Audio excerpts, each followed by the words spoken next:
Ассалаумағалейкум. Біз бүгін тосап қосып даярланатын пирогты пісіреміз. Ол үшін 3 жұмыртқаны жарып, үстіне 1 кесе немесе жарты стакан қант саламыз да жақсылап араластырып аламыз. Бөлме температурасында 150 грамм маргарин саламыз. Маргарин болмаған жағдайда 150 грамм сливочный майын немесе өсімдік майын 150 мл қоссаңыздар болады.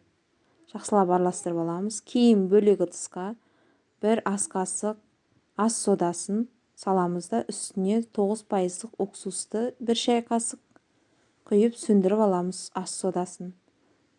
Жақсылап араластырамыз. Кейін ыдыстың үстіне қосып құямыз. 1 шымшым тұз саламыз. Және 720 грамм ұныңызды елекштен өткізіп саламыз.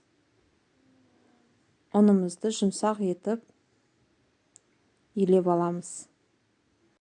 Қамырымызды илеп болған соң ас пленкасына немесе жай салафан пакетке саламыз да 10-20 минутқа демалу үшін холодильникке тоңазытқышқа салып қоямыз. Уақыт өткен соң қамырымызды аламыз да кішкене бөлігін қамырдың пирогымыздың бетін әрлеу үшін алып қоямыз. Үлкен бөлігін қамырдың домалақ етіп формаңыздың көлеміне қарай домалақ шеңбер етіп жайып аламыз. Қамырымызды толықтай домалақ етіп жайып болған соң оқтаудың көмегімен форманың үстіне орналастырамыз.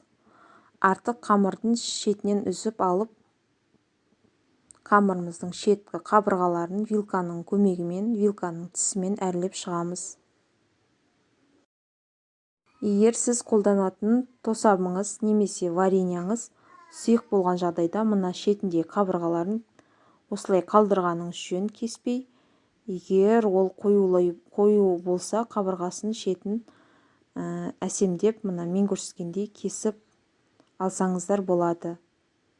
Егер сұйық болған жағдайда мүлдем кеспегеніңіз жөн.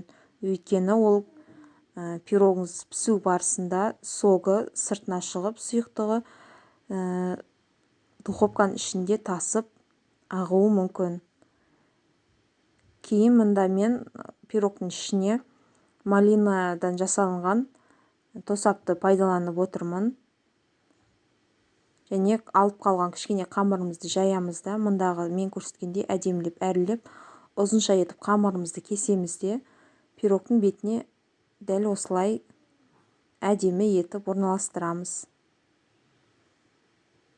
Және қалған кішкене қамырды тағы да басын біріктіріп жаямыз да, одан раушан гүлдері үшін 8 домалақ шеңбер және 2 жапырақша кесіп аламыз қамырымыздан. 4 шеңбер қамырды біріктіреміз басын. Ораймыз, кейін ортасынан бөліп, раушан гүлдерімізді дайындап аламыз. Міне, раушан гүлдеріміз дайын болды. Пирогымыздың үстіне қалаған жеріне орналастырып әсемдесеңіз болады. Тағы да дәл осылай 4 шеңберді бір-біріне үстіне жай басып біріктіреміз де, ортасынан қамырдың бөліп, тағы да 2 раушан гүлін шығарамыз. Және пирогтың үстіне қойып әсемдейміз. Мұнда жапырақ етіп кесіп алынған 2 қамырды жапыраққа ұқсас етіп шетін кесіп, ортасынан жай пышақтың қырымен басамыз.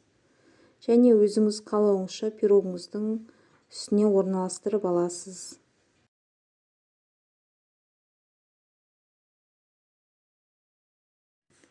Пирогыңыздың бетін өзіңіз қалауыңызша әрлеп болған соң үстіне жұмыртқаның 1 сарысын әдемілеп жағып аламыз. Кейін алдын ала қызып тұрған 180 градустағы духовкада 40-45 минут пісіріп аламыз.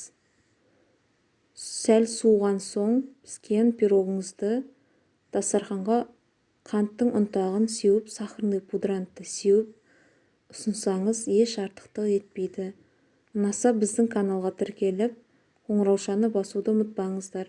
Комментария жазып, лайк басыңыздар. Сіздердің қолдауларыңыз біздің канал үшін өте маңызды. Рахмет.